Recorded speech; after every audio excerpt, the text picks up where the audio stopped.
I knew something was wrong the moment I saw Brenda Patterson standing on my front porch at 7 in the morning, clipboard in hand, looking like she'd just sucked on a lemon.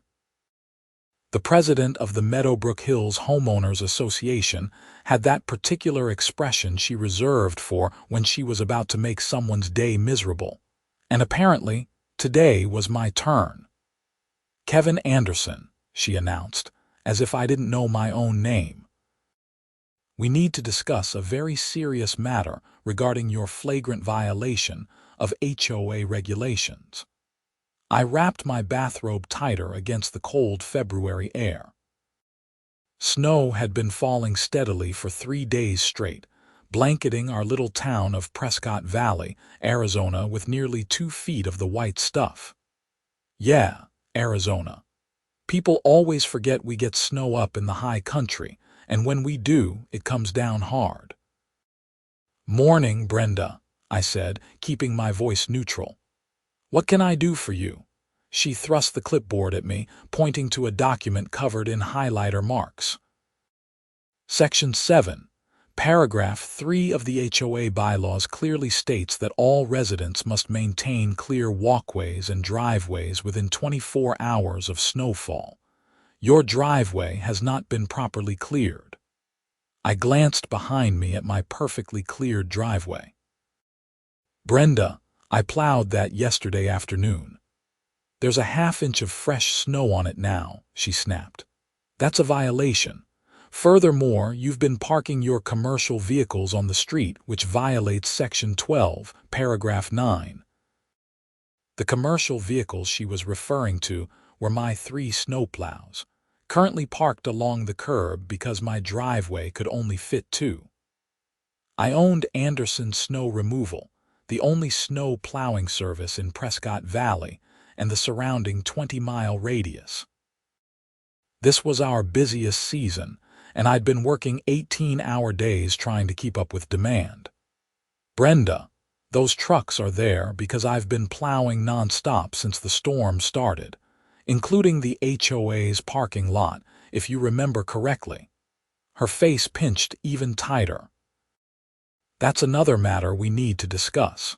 The HOA board has reviewed your contract, and we've decided your services are no longer adequate." I felt a cold sensation that had nothing to do with the temperature. "Excuse me. Your plowing of the community parking lot has been substandard. There are still patches of snow, and the piles aren't arranged aesthetically. The board has voted to terminate your contract effective immediately." I'd been plowing the HOA parking lot for 5 years. It was a small job compared to my commercial contracts with the hospital, grocery stores, and the school district, but it was steady income. More importantly, I'd always done good work. This was clearly about something else. "Brenda, what's really going on here?" She drew herself up to her full height of maybe 5'4". "What's going on is that you seem to think the rules don't apply to you. Well, they do. You have until noon today to remove those commercial vehicles from the street, clear your driveway to HOA standards, and provide one final plowing of the community parking lot as per your contract termination clause. One final plowing. Section 43 of your service agreement states that upon termination, you must provide one final complete service within 24 hours of notification. I'm notifying you now. The parking lot needs to be completely cleared, all snow removed from the premises, not just pushed to the sides. We expect it done by 6 p.m. tonight." She turned on her heel and marched back to her oversized SUV, which she'd parked deliberately blocking my driveway. I stood there in the freezing cold, watching her drive away, and felt anger building in my chest. The thing about Brenda Patterson was that she'd had it out for me ever since I'd voted against her proposal to ban all commercial vehicles from the neighborhood. I was one of only 3 votes against it, and the measure had failed by a single vote. She'd been looking for revenge ever since. I went inside and called my lawyer, Marcus Chen. He'd helped me set up my business and reviewed all my contracts. "Marcus, I need you to look at my HOA service agreement. They're trying to pull something." He promised to review it and call me back. In the meantime, I had a full day of work ahead. My phone had been ringing off the hook with people needing their parking lots and driveways cleared. The hospital called twice. The grocery store needed a second pass, and I had a dozen residential clients waiting. By the time Marcus called back at noon, I was finishing up the hospital parking lot. "Kevin, I've got good news and bad news. The bad news is that clause is real. You do have to provide one final complete service. The good news is that complete service is defined by the original contract terms, which specify clearing the parking lot of snow and maintaining safe passage. It doesn't say anything about removing all snow from the premises. So she's making up requirements." "Exactly. Do what you've always done, document it with photos, and you're in compliance. But Kevin, there's something else. I looked into the HOA's bylaws about commercial vehicles. They need to give you 30 days written notice before enforcing any parking violations, and they have to apply rules consistently across all residents." "What do you mean?" "I mean Tom Henderson has been parking his landscaping trailer on the street for 3 weeks, and Barbara Morrison has a mobile dog grooming van that's been there even longer. If they're not enforcing it equally, they can't enforce it against you." I thanked Marcus and finished my shift. By 5:30, I pulled my plow up to the Meadowbrook Hills community parking lot. It was a large space, about half the size of a football field, serving the community center, pool, and tennis courts. I'd already cleared it twice during this storm, but fresh snow had accumulated. I started my usual routine, making systematic passes, pushing snow to the designated areas at the edges of the lot. The work was straightforward, and I had it done by 6:15. I took detailed photos from multiple angles, showing the cleared pavement, the neat snow berms, and the safe walkways. I was loading my equipment when Brenda's SUV came screaming into the parking lot. She jumped out, not even bothering to close her door. "What do you call this?" she shrieked, gesturing at the snow piles. "I call it a properly cleared parking lot, same as I've done for 5 years. I specifically told you to remove all snow from the premises. These piles are unacceptable. You're in breach of contract. Brenda, the contract specifies clearing the lot, not removing the snow. There's nowhere to remove it to. This is standard procedure." Her face turned an alarming shade of red. "This is completely unacceptable. The HOA will be billing you for the cost of hiring another service to complete the job properly." "Good luck with that," I said, climbing into my truck. "What's that supposed to mean?" I probably should have kept my mouth shut, but I was tired, cold, and fed up. "It means I'm the only snow removal service in town. You want someone else to do it, you'll have to call Flagstaff, and they're not going to drive an hour for a small job like this." I drove away, leaving her standing in the parking lot, sputtering with rage. The next morning, I woke to find an official-looking letter taped to my front door. It was from the HOA board, signed by all 5 members. I was being fined $500 for inadequate snow removal, another $300 for parking violations, and $200 for conduct unbecoming a community member. The total was due within 15 days, or they'd place a lien on my property. I photographed the letter and sent it to Marcus. He called back within an hour. "They're overreaching badly. The fines are excessive and not properly authorized under their bylaws. But Kevin, there's something you should know. I did some digging into the HOA board's recent activities. They've been trying to hire a new snow removal service. I already told them good luck with that. No, you don't understand. Brenda's son-in-law, Derek Morrison, just started a landscaping company. He's been trying to get commercial contracts, and he bid on the HOA job. Everything suddenly made sense. This wasn't about parking violations or snow removal quality. This was about steering a contract to a family member. That's got to be illegal. It's definitely a conflict of interest. And if they're using HOA funds to benefit a board member's family without proper disclosure, it could be a bigger problem. Let me do some more research. I went about my day, handling my regular clients. The snow had finally stopped, but temperatures were staying below freezing, which meant the existing snow wasn't going anywhere. My phone rang constantly with people needing walkways cleared, roofs raked, and driveways maintained. Around 3 p.m. I got a call from Janet Reeves, one of my neighbors and a fellow HOA member. She and her husband George were good people who'd also voted against Brenda's proposals. "Kevin, I just came from an emergency HOA board meeting. You need to know what they're planning." My stomach sank. "What now?" "They're voting to issue a formal demand that you clear the entire parking lot again tonight and remove every single pile of snow from the property. They're saying it's a safety hazard. If you don't comply, they're going to fine you $5,000 and pursue legal action." "Janet, that's insane. Where am I supposed to put the snow?" That's what George asked.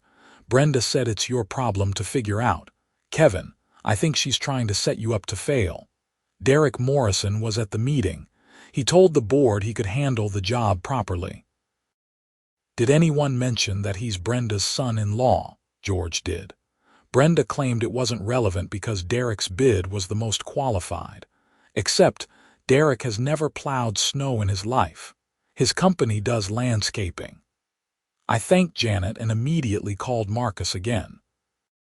He was getting sick of hearing from me, but he listened patiently. "Kevin, here's what we're going to do. Don't touch that parking lot. Let them issue their demand in writing. Document everything. If they fine you, we'll fight it. In the meantime, I'm going to file a complaint with the state about the HOA's conduct." "Can you do that?" Arizona has specific laws governing HOA behavior. They can't issue arbitrary fines. They can't award contracts to board members' families without proper procedures, and they can't selectively enforce rules. We've got them on all 3 counts. That evening, a formal demand letter was delivered to my house by certified mail. It required me to completely and thoroughly remove all snow and ice from the Meadowbrook Hills community parking lot and surrounding areas, including but not limited to all snow berms, piles, and accumulations. Transporting said snow off the premises entirely by 8 a.m. the following morning. It was physically impossible. Even if I worked all night, there was nowhere to transport that much snow. We were talking about several hundred cubic yards of packed snow. I'd need multiple dump trucks, a loader, and a disposal site. The cost would be thousands of dollars, far exceeding any payment I'd ever received from the HOA. I took photos of the letter and sent them to Marcus. I also posted them on my business's social media account, explaining the situation. I didn't name Brenda specifically, but I laid out the facts about the impossible demand. The response was immediate and overwhelming. Dozens of people commented, sharing their own stories about the Meadowbrook Hills HOA. It turned out Brenda had been making life miserable for a lot of residents. There were complaints about arbitrary fines, selective enforcement of rules, and allegations of financial mismanagement. One comment caught my attention. It was from Richard Torres, who'd served on the HOA board 2 years ago. He wrote that he'd resigned after discovering that Brenda had approved several contracts without proper board votes, and that money was being spent without adequate documentation. I called Richard, and he agreed to meet me the next morning at a coffee shop in town. Richard was a retired accountant who'd moved to Prescott Valley for the peace and quiet. He looked tired as he sat across from me, stirring his coffee. "I should have spoken up sooner," he said. "But after I resigned, I just wanted to be done with the whole mess." Brenda made my life hell for questioning her decisions. "What exactly did you find?" The HOA was paying for services that were never rendered. There were landscaping bills from a company that didn't exist, repair costs for work that was never done, and consulting fees that went to a P.O. box. When I started asking questions, Brenda accused me of harassment and threatened to sue me personally. I was dealing with my wife's cancer treatment at the time, and I just didn't have the energy to fight. "Did you report it to anyone?" I tried. "I went to the state's real estate department, but they said I needed more documentation. Brenda controlled all the HOA records, and she wouldn't give me access after I resigned. Without proof, it was just my word against hers." I felt a chill run down my spine. This was bigger than just a snow plowing contract. "Richard, would you be willing to talk to my lawyer?" At this point, yes. My wife passed away last year, and I've been thinking about this a lot. Brenda shouldn't be allowed to keep doing this to people. I arranged for Richard to speak with Marcus, then headed out to work. I deliberately avoided the HOA parking lot. If they wanted to play games, I'd let them make the next move. That move came at noon. A tow truck showed up at my house and attempted to tow one of my plows. I ran outside and confronted the driver, a guy named Pete who I'd gone to high school with. "Pete, what the hell?" He looked uncomfortable. "Sorry, Kevin, I got a call from the HOA saying these trucks were abandoned. I'm just doing my job." "They're not abandoned. I own them, they're registered, and they're legally parked. You tow them, I'll sue you and the HOA." Pete held up his hands. "Hey man, I don't want any trouble. Let me call the woman who hired me." He stepped away and had a heated conversation on his phone. When he came back, he shook his head. "She's insisting I tow them. Says the HOA has authority to remove violations." "Did she mention that I'd need to be given 30 days written notice first, or that other people have commercial vehicles parked on the street?" Pete sighed. "No, she didn't." "Look, I'm not towing anything without proper documentation. Tell your HOA lady to send me the actual violations with dates and photos, or I'm not touching your trucks." He left, and I immediately called Marcus to report what had happened. "That's attempted theft," Marcus said. "I'm documenting everything. Kevin, I think we need to go on the offensive. I've been talking to Richard Torres, and what he's describing sounds like embezzlement. I want to bring this to the authorities. Will they take it seriously? With the documentation we're building, yes. I'm also going to file an injunction against the HOA to prevent them from issuing any more fines or taking any action against you until this is resolved." The next few days were tense. The HOA sent daily letters demanding I clear the parking lot and pay the accumulating fines, which were now up to $8,000. I ignored them all, focusing on my regular work. Then the storm hit. Not a snowstorm, but a legal one. Marcus filed a comprehensive lawsuit against the HOA, Brenda Patterson personally, and Derek Morrison.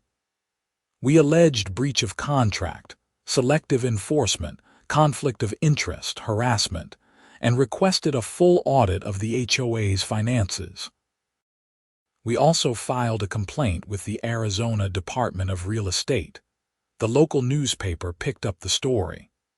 "Local business owner fights HOA overreach" ran as the headline, and suddenly, everyone in town was talking about it. The reporter, a sharp woman named Sarah Chen, dug into the HOA's history and found a pattern of complaints. Brenda responded by having the HOA's lawyer send Marcus a threatening letter. They accused me of defamation, breach of contract, and demanded I pay $15,000 in fines immediately. Marcus laughed when he read it. This is the worst legal strategy I've ever seen. They're just making our case stronger. The preliminary hearing was scheduled for 3 weeks out, but things escalated before we got there. Another major storm rolled in, dumping 18 inches of snow overnight. My phone exploded with calls. The hospital needed emergency clearing. The police station called. The fire department needed their lots cleared, and dozens of residential clients were desperate for help. I worked around the clock, running my 3 plows in rotation.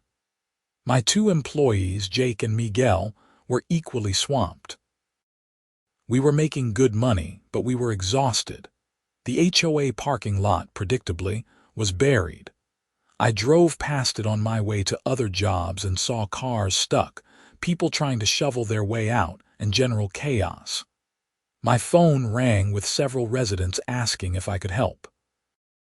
I'd love to, I told each of them, but the HOA terminated my contract and has threatened to sue me if I touch their property. Word spread quickly. By that afternoon, there was a crowd of angry residents at the community center, demanding to know why the parking lot wasn't being cleared. Brenda, according to Janet, who called to fill me in, blamed me. She told residents I had refused to honor my contract and abandoned them in an emergency. That was a mistake. Janet organized a petition among the residents. Within 24 hours, she had signatures from over 60% of the homeowners demanding an emergency meeting to discuss the HOA board's conduct. Under the bylaws, they had to grant it. The meeting was scheduled for Saturday evening at the community center. The parking lot still hadn't been cleared, so most people had to park on the street and walk through the snow to get inside. I arrived early with Marcus. The community center was packed with over 200 angry residents. Brenda sat at the front table with the other 4 board members, looking defiant. Janet stood up to speak first. She outlined everything that had happened, from my contract termination to the impossible demands to the attempted towing of my trucks. Then she dropped the bomb. I've also been investigating the HOA's finances. In the past 2 years, we've paid over $40,000 to companies owned by or connected to board members or their families. These contracts were never put out for competitive bidding, and in many cases, the work was substandard or not done at all. The room erupted. People started shouting questions. How much money was missing? Who was responsible? Why hadn't anyone noticed? Brenda tried to maintain control. This is all speculation and lies being spread by someone who's trying to avoid legitimate fines for his violations. George Reeves stood up. Brenda, I've reviewed the financial records that you're required to make available to any homeowner who requests them. The numbers don't add up. We're showing expenses for snow removal from last year totaling $12,000, but Kevin only billed us $6,000. Where did the other $6,000 go? That was for additional services, Brenda said quickly. What additional services? Kevin, did you provide any additional services? I stood up. No, the contract was flat rate, and I provided exactly what was specified. I never billed for anything extra. The room exploded again. People were furious. Someone called for a vote of no confidence in the board. Someone else demanded Brenda's immediate resignation. That's when Derek Morrison made his appearance. He pushed through the crowd, clearly agitated. You people don't know what you're talking about. My company can provide better service than Kevin ever did. We have the equipment and expertise. Really? I said. Then why hasn't the parking lot been cleared? The storm was 3 days ago. We've been waiting for the HOA to finalize the contract. Or maybe you don't actually have the equipment or ability to do the job. Derek's face turned red. I can do anything you can do. Prove it. The HOA parking lot is sitting right there, buried under snow. You claim you can handle it better than me. Go ahead." The crowd turned to look at Derek. He stammered, trying to backtrack, but Brenda cut him off. "This meeting is out of order. We're not going to be bullied by a mob." "This isn't a mob," Janet said firmly. "This is your membership exercising their rights under the bylaws, and we're calling for an emergency vote to remove the entire board and freeze all spending pending a full audit." The vote was held immediately. It wasn't even close. The board was removed by a margin of over 90%. Brenda, Derek, and the other board members were escorted out of the building by several very large homeowners who'd volunteered to maintain order. A temporary board was elected on the spot, with Janet as president and George as treasurer. Their first act was to immediately retain an independent accounting firm to audit the HOA's finances. Their second act was to ask me if I'd be willing to clear the parking lot, with payment in advance. I cleared it that night, doing the most thorough job I'd ever done. Several residents came out to watch and cheer me on. It felt good to be appreciated. The audit results came back 2 weeks later, and they were damning.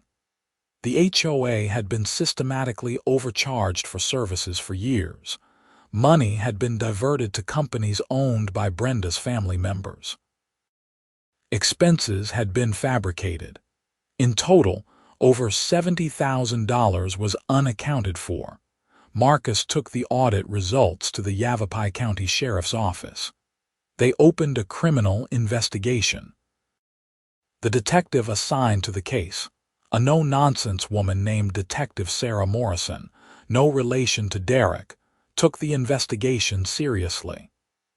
She subpoenaed bank records, interviewed board members, and traced the money. What she found was worse than anyone expected. Brenda had been running a systematic embezzlement scheme for 4 years. She'd created fake companies, submitted false invoices, and pocketed the money. Derek had been complicit, receiving kickbacks for helping to legitimize some of the fake contracts. 3 months after the community center meeting, Brenda Patterson and Derek Morrison were arrested and charged with multiple counts of theft, embezzlement, and fraud. The local news covered the arrest, and the story spread throughout Arizona. The civil lawsuit I'd filed was settled quickly. The HOA's insurance paid out a substantial sum to cover my legal fees, lost income, and damages for harassment. More importantly, I negotiated a new 5-year contract to provide snow removal services at a fair rate. The criminal case took longer. Brenda and Derek both tried to make deals, but the prosecutor wasn't interested in going easy on them. The case went to trial in September, and I was called as a witness. Sitting in the courtroom, describing how Brenda had tried to force me out to make room for her son-in-law's company, I felt a strange mix of emotions. I wasn't happy to see anyone facing prison, but I also knew that what they'd done had affected hundreds of families. The jury deliberated for less than 4 hours. Both Brenda and Derek were found guilty on all counts. Brenda was sentenced to 6 years in state prison and ordered to pay full restitution. Derek got 4 years. As I walked out of the courthouse that day, Marcus clapped me on the shoulder. "How do you feel?" "Tired," I said honestly, "but relieved. This whole thing got so much bigger than I ever expected." "That's because you stood up when a lot of people would have just paid the fines and moved on. You did a good thing, Kevin." The following winter, I expanded Anderson's snow removal. I bought 2 more trucks and hired 3 additional employees. We couldn't keep up with demand. Word had spread about what happened, and businesses throughout the area wanted to work with someone who demonstrated integrity and backbone. The Meadowbrook Hills HOA, under Janet's leadership, became a model for how these organizations should operate. They implemented strict financial controls, required competitive bidding for all contracts, and maintained transparent records that any homeowner could review at any time. I still plow their parking lot, and I do it well. Not because I'm afraid of being sued or fined, but because they're good people who treat me with respect. One morning in January, almost exactly a year after Brenda had shown up on my doorstep with her clipboard, I was having coffee at the same diner where I'd met with Richard Torres. He walked in and sat down across from me. "Kevin, I owe you an apology." I raised an eyebrow. "For what?" "For not fighting harder when I was on the board. If I'd pushed through and gotten the authorities involved back then, you wouldn't have had to go through all this. Richard, you were dealing with your wife's illness. No one can fault you for that. And honestly, things worked out. The community is better off now." He nodded slowly. "Still, I'm glad you didn't back down. A lot of us had let Brenda bully us for too long." After he left, I sat there finishing my coffee and thinking about how close I'd come to just paying those fines and walking away. It would have been easier. I would have avoided months of stress, legal bills, and uncertainty. But I would have also let Brenda continue to victimize other people. I would have taught her that intimidation and corruption work, and I would have lost something important in myself. My phone rang. It was the hospital, asking if I could take on additional parking areas. Business was good.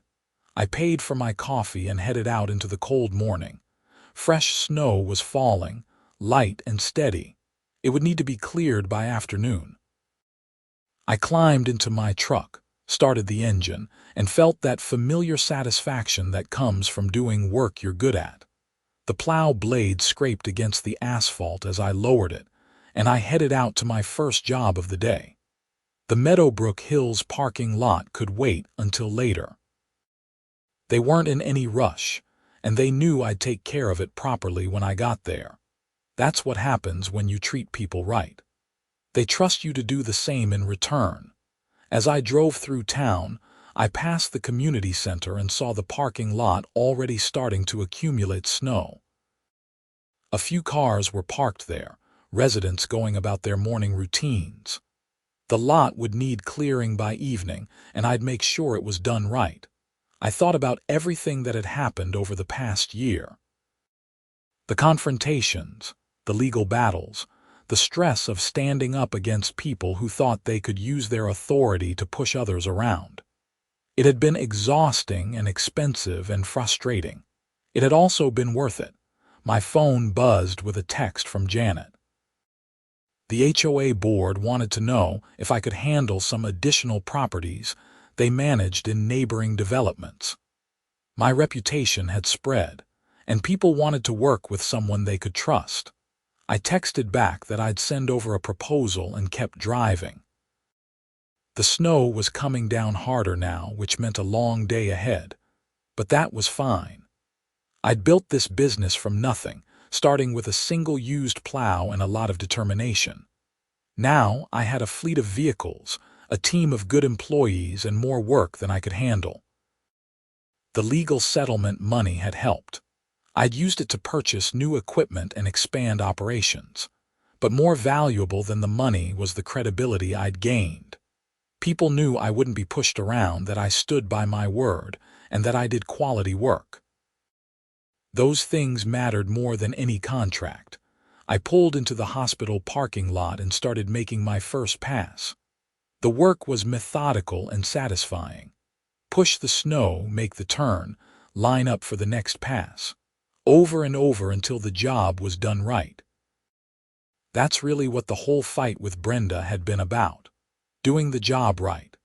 She'd wanted to cut corners, funnel money to family members, and intimidate anyone who questioned her. I just wanted to do good work for fair pay. In the end, that simple principle had been enough. The hospital job took 2 hours.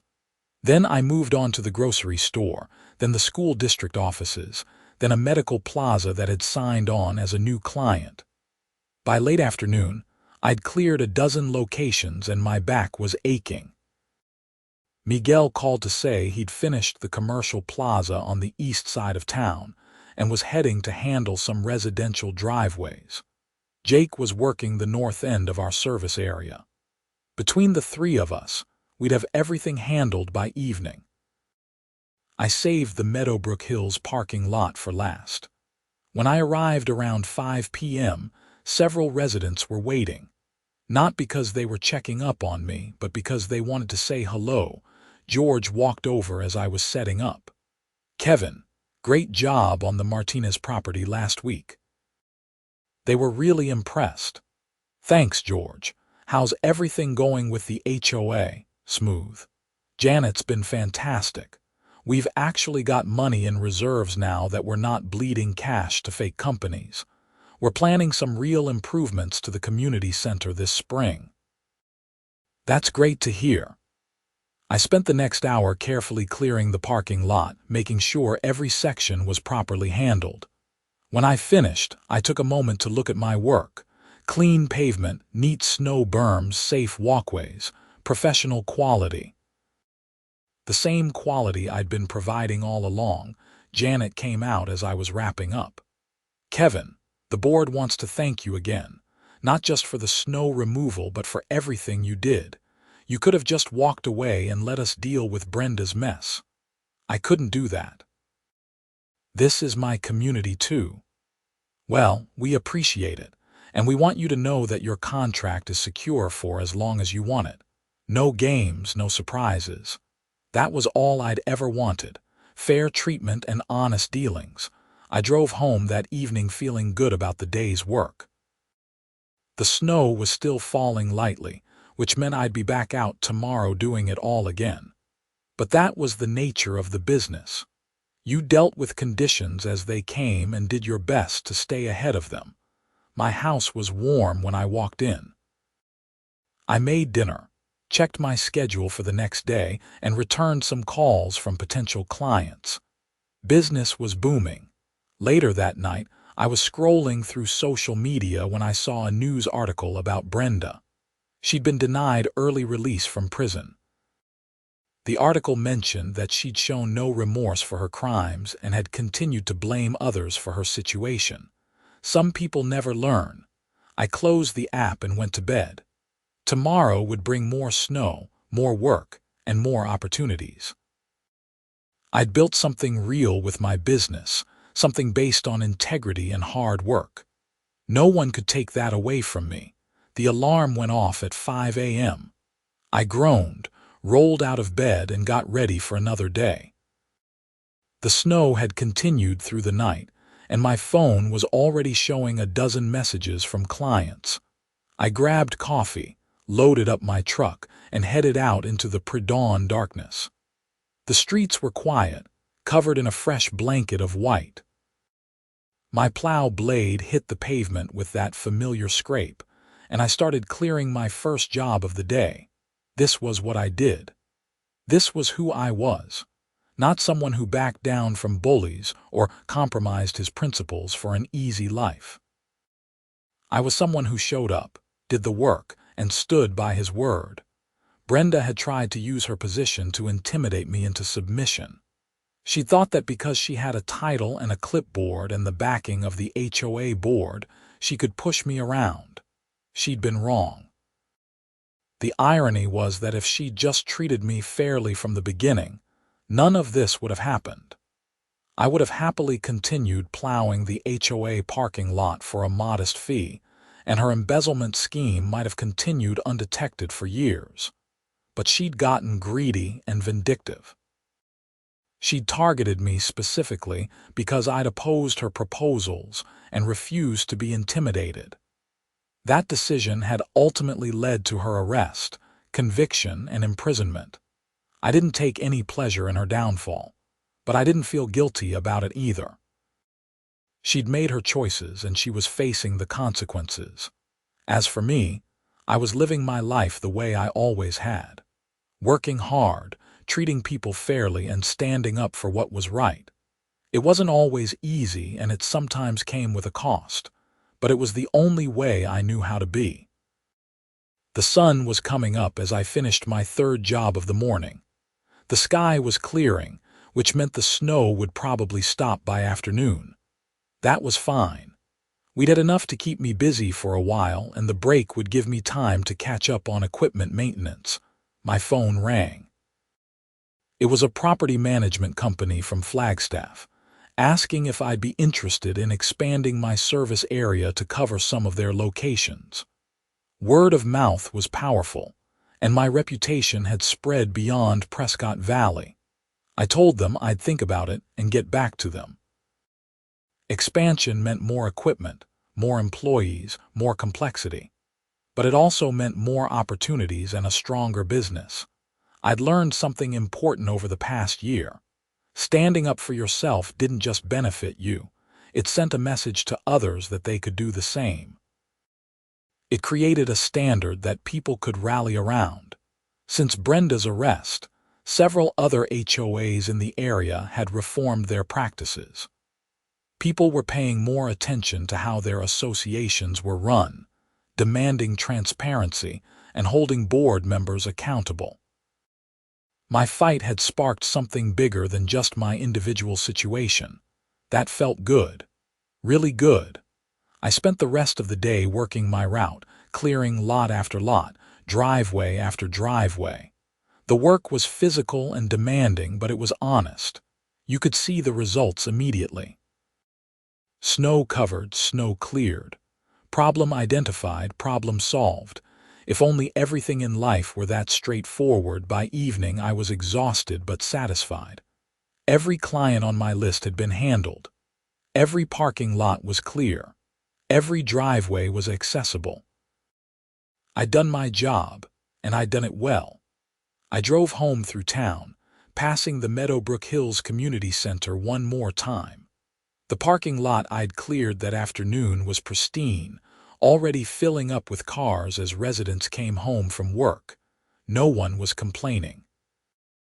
No one was issuing violations. No one was trying to fine me or tow my trucks, just people going about their lives, grateful that someone had made their daily routine a little bit easier. That's what good work looks like. That's what honest business looks like. And that's what I'd been fighting for all along. I pulled into my driveway, parked my truck, and sat there for a moment looking at my house. It was modest but comfortable. I'd bought it 10 years ago when I was just starting my business, and I'd poured a lot of work into making it a home. Brenda had threatened all of that with her fines and liens. She tried to use the HOA as a weapon to force me into submission, or drive me out of the neighborhood entirely. She'd failed because I'd refused to be intimidated. Because I'd stood up for myself and found allies who were willing to stand with me. Because I'd trusted that the truth would eventually come out. It had been a gamble. Legal battles are expensive and uncertain. I could have lost everything. But I'd believed in myself and in the basic fairness of the system, even when it seemed like the system was working against me. In the end, that belief had been justified. I got out of the truck and walked to my front door. Tomorrow would bring new challenges, new work, new opportunities. But tonight, I was just going to relax and enjoy the satisfaction of a job well done. My phone buzzed one more time. It was a text from Marcus. Saw the news about Brenda getting denied parole. Thought you'd want to know. You did good, Kevin, real good. I smiled and typed back a quick thanks. Then I went inside, made myself dinner, and settled in for a quiet evening.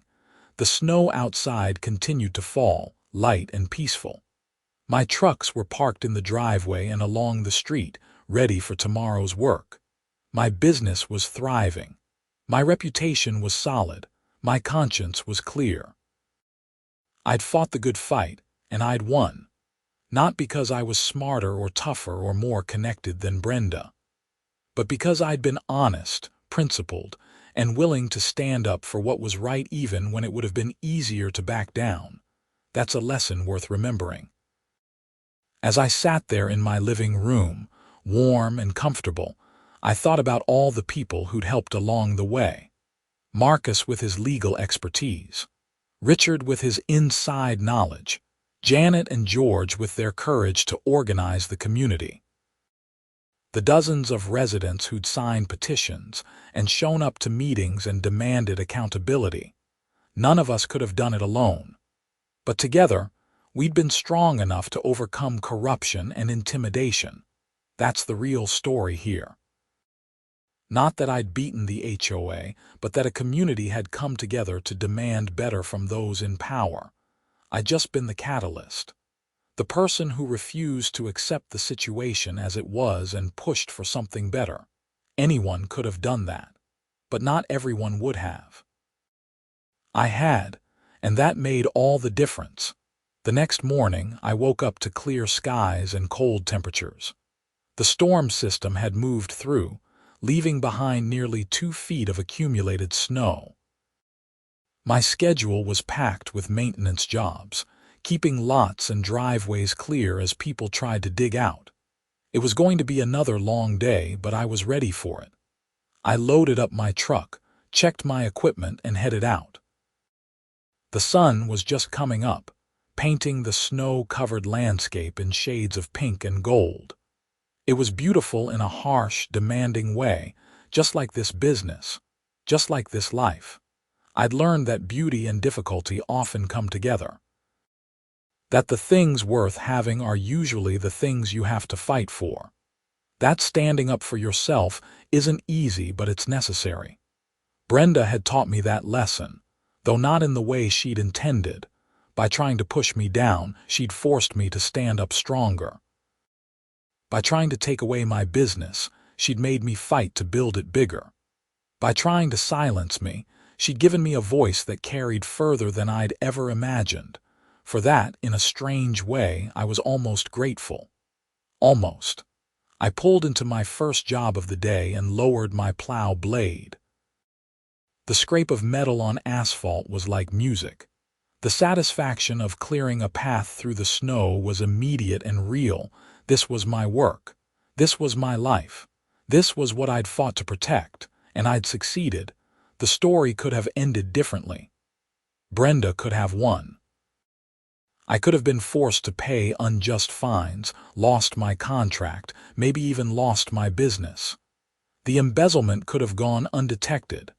The corruption could have continued, but it didn't happen that way, because I stood up, because others joined me, because we refused to accept a situation we knew was wrong. That's the power ordinary people have when they decide to use it. That's the lesson I'll carry forward for the rest of my life. I spent that day working, and the next day and the day after that. The snow eventually melted. Spring came.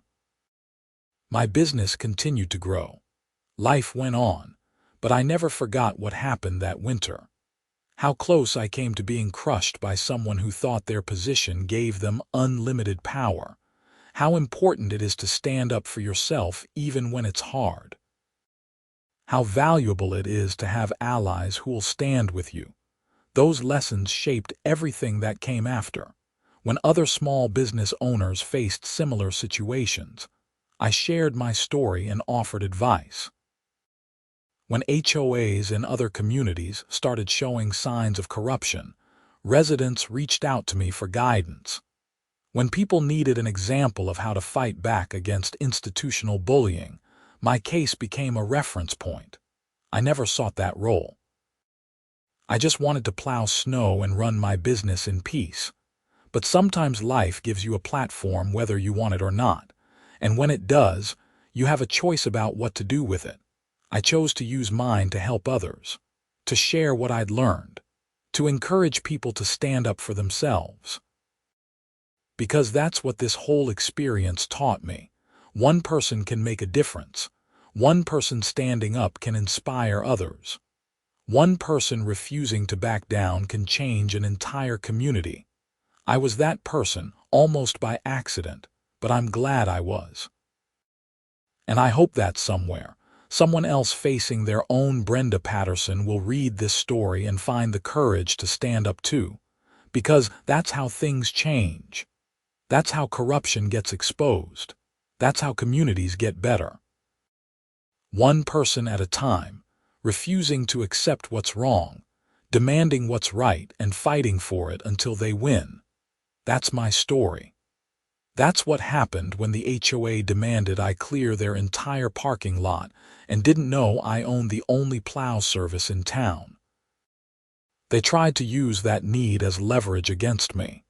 Instead, it became the foundation of my victory. And that, in the end, is the sweetest irony of all.